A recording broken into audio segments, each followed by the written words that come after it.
Assalamualaikum warahmatullahi wabarakatuh. Saya Wahida Putri Khairunisa dari kelas 6B PAI kelompok 2 akan menjelaskan sedikit tentang proposal penelitian yang berjudul Upaya Penerapan Strategi Picture and Picture untuk meningkatkan hasil belajar fikih siswa di MI Tarbiyatul Falah. Adapun bab yang pertama yaitu pendahuluan. A. Latar belakang masalah.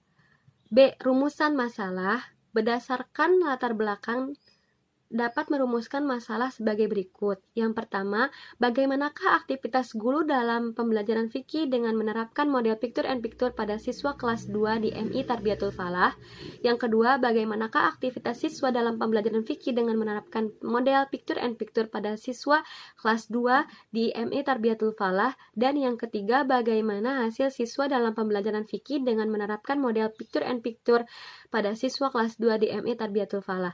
Yang C, tujuan penelitian. Berdasarkan rumusan masalah tersebut, maka ada tujuan penelitian, yaitu sebagai berikut. Yang pertama, untuk mengetahui aktivitas guru dalam pembelajaran fikih dengan menerapkan model picture and picture pada siswa kelas 2 di MI Tarbiyatul Falah. Yang kedua, untuk mengetahui aktivitas siswa dalam pembelajaran fikih dengan menggunakan model picture and picture pada siswa kelas 2 di MI Tarbiyatul Falah. Yang ketiga, untuk mengetahui hasil belajar siswa dalam pembelajaran fikih dengan menerapkan model picture and picture pada siswa kelas 2 di MI Tarbiyatul Falah. Yang D, manfaat penelitian. Manfaat penelitiannya yaitu bagi madrasah yang pertama, sebagai acuan untuk meningkatkan mutu pembelajaran di madrasah khususnya pada mata pelajaran fikih. Yang kedua, bagi guru, untuk meningkatkan keterampilan guru dalam pembelajaran fikih dengan menggunakan model pembelajaran picture and picture. Yang ketiga, bagi siswa. Yang pertama, memberikan suasana yang menarik sehingga siswa lebih termotivasi untuk belajar. Yang kedua, meningkatkan pemahaman siswa terhadap mata pelajaran fikih. Yang E, sistematika penulisan. Adapun sistematika penulisan dalam proposal penelitian ini akan membuat uraian secara garis besar dari isi penelitian dalam tiap bab, yaitu sebagai berikut. Bab yang pertama yang tadi barusan berisi pendahuluan. Bab ini akan menguraikan tentang latar belakang, rumusan masalah, tujuan penelitian, manfaat penelitian, dan sistematika penulisan. Yang kedua, bab 2 berisi kerangka teoritik.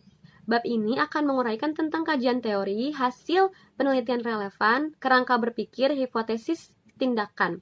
Yang ketiga, bab 3 berisi metodologi penelitian. Bab ini akan menguraikan tentang tempat dan waktu penelitian, metode penelitian, tahapan penelitian tindakan, teknik pengumpulan data, instrumen penelitian, indikator keberhasilan, dan analisis data. Selanjutnya, bab 2, kerangka teoritik. Yang A, ada kajian teori. Yang satu, metode pembelajaran picture and picture. A. Pengertian metode picture and picture adalah penyajian materi ajar yang meliputi seluruh aspek sebelum, sedang, atau sesudah pembelajaran yang dilaksanakan guru, serta fasilitas terkait yang digunakan secara langsung maupun tidak langsung dalam proses belajar mengajar. Yang B, prinsip dasar pembelajaran picture dan picture, yaitu pertama, keberhasilan kelompok tergantung dari usaha yang dilakukan oleh setiap anggota kelompok dalam menyelesaikan tugas yang diberikan. Yang kedua, setiap anggota kelompok atau siswa dan seluruh anggotanya harus mempunyai tujuan yang sama. Yang kedua, setiap anggota kelompok atau siswa mempunyai tugas dan tanggung jawab yang sama. Yang keempat, siswa akan mendapatkan evaluasi. Dan yang kelima, siswa berinteraksi dengan kelompok lain selama proses pembelajaran. C. Langkah-langkah model pembelajaran picture dan picture. Yang pertama, guru menyampaikan kompetensi yang ingin dicapai dan memotivasi siswa. Yang kedua, menyajikan materi sebagai pengantar. Yang ketiga, guru menunjukkan atau memperlihatkan gambar-gambar yang berkaitan dengan materi siswa yang sudah diarahkan membentuk kelompok. Dan yang keempat, guru membimbing kelompok belajar secara bergantian untuk memasang atau mengurutkan gambar-gambar menjadi urutan yang logis. Selanjutnya, guru perlu melakukan pembaruan. Selanjutnya, guru menanyakan alasan atau dasar pemikiran dari urutan gambar tersebut. Selanjutnya, guru menanamkan konsep atau materi. Dan yang terakhir, siswa diajak untuk menyimpulkan atau merangkum materi yang baru saja diterimanya. Yang D, kelebihan dan kelemahan model pembelajaran picture-dan-picture. Kelebihannya yang pertama, di awal pembelajaran kompetensi yang harus dicapai dan materi singkat disampaikan terlebih dahulu oleh guru. Yang kedua, gambar-gambar yang ditampilkan oleh guru terkait materi yang dipelajari membantu siswa untuk lebih mudah memahami materi ajar. Yang ketiga, membantu meningkatkan intelektual seperti daya nalar atau daya pikir siswa karena siswa disuruh guru untuk menganalisa gambar yang ada. Yang keempat, siswa dapat mengamati langsung gambar yang telah dipersiapkan oleh guru sehingga pembelajaran lebih berkesan. Yang kelima, siswa mampu bekerja sama dengan siswa lainnya sehingga terciptalah kemampuan bersosialisasi antar peserta didik. Dan yang terakhir, memungkinkan guru mengelola kelas dengan lebih efektif. Selanjutnya, kekurangan metode picture dan picture.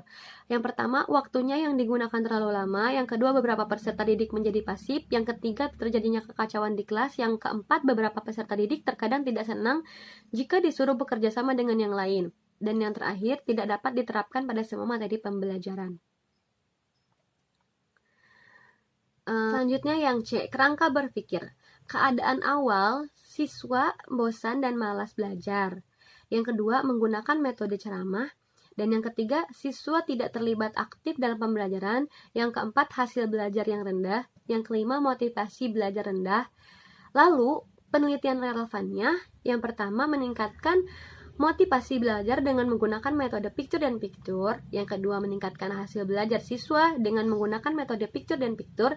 Yang ketiga, meningkatkan kemampuan berpikir dengan menggunakan metode picture dan picture. Selanjutnya, tindakan. Peningkatan hasil belajar kognitif dan afektif dan motivasi belajar siswa. Yang D, hipotesis tindakan. Adanya pengaruh penerapan metode picture dan picture terhadap peningkatan motivasi dan hasil belajar siswa tentang materi berwudu pada siswa kelas 2 MI Tarbiyatul Falah. Selanjutnya ada bab 3, metodologi penelitian. A. Lokasi dan waktu penelitian. Yang pertama, lokasi penelitian. Lokasi penelitian tindakan kelas ini dilaksanakan di MI Tarbiyatul Falah dengan alamat di Pasar Rebo, Desa Cihideng Udik, Kecamatan Ciampea, Kabupaten Bogor. Adapun alasan peneliti memilih lokasi penelitian dilaksanakan di MI Tarbiyatul Falah ini sebagaimana. Yang pertama, A. Permasalahan dengan hasil belajar siswa yang diperoleh dari standar KKM yang ditentukan kurang memuaskan dilihat kurangnya keaktifan siswa dalam pembelajaran oleh guru-guru di MI Tarbiyatul Falah, sehingga dilakukan penelitian ini yang dapat menggugah guru-guru untuk mengembangkan keaktifan siswa dan untuk memudahkan siswa dapat memahami materi yang diajarkan. Yang kedua, secara geografis letak sekolah berada dekat dengan lingkungan rumah peneliti, sehingga peneliti cukup mengetahui keadaan anak didik di sekolah ini. Selain itu, peneliti dapat lebih efisien dalam melakukan penelitian. Yang ketiga, sekolah merupakan tempat peneliti bertugas sehingga mempermudah dalam proses perizinan dan pengolahan data. Yang kedua, waktu penelitian. Penelitian memperkirakan lamanya waktu yang diperlukan untuk penelitian yaitu selama 1 minggu, dimulai dari tanggal 26 April sampai dengan tanggal 2 Mei 2021. Tahapannya dimulai dari pembuatan proposal sampai akhirnya tindakan. Yang B, metode penelitian. Dalam penelitian ini, penulis melakukan penelitian ini dengan metode penelitian tindakan kelas. Penelitian tindakan kelas merupakan sebuah penelitian praktis yang dimaksudkan untuk memperbaiki pembelajaran di kelas. Adapun tahapan penelitian tindakan. Tahapan penelitian tindakan pada penelitian tindakan kelas yaitu yang pertama tahapan perencanaan tindakan, yang kedua tahap pelaksanaan tindakan, yang ketiga tahap pengamatan atau observasi, yang keempat tahap refleksi. Selanjutnya ada teknik pengumpulan data. Teknik pengumpulan data, jenis datanya hasil belajar yaitu yang pertama kognitif dan afektif, yang kedua motivasi. Instrumen penelitian. Instrumen pengumpulan data yang digunakan dalam penelitian tindakan kelas ini berupa tes, non-tes, serta lembar penelitian. Yang F, indikator keberhasilan. Indikator keberhasilan dalam penelitian ini meliputi peningkatan motivasi belajar siswa dan hasil belajar pada mata pelajaran fikih menggunakan metode picture dan picture berjalan sesuai dengan baik. Yang G, analisa data. Pada penelitian ini, peneliti menggunakan analisa data yang bersifat kualitatif, yaitu pengumpulan data dengan menggunakan teknik observasi, wawancara, dan dokumentasi yang dinyatakan dalam bentuk data ataupun berupa gambar atau foto. Mungkin hanya itu yang dapat saya sampaikan. Wassalamualaikum warahmatullahi wabarakatuh.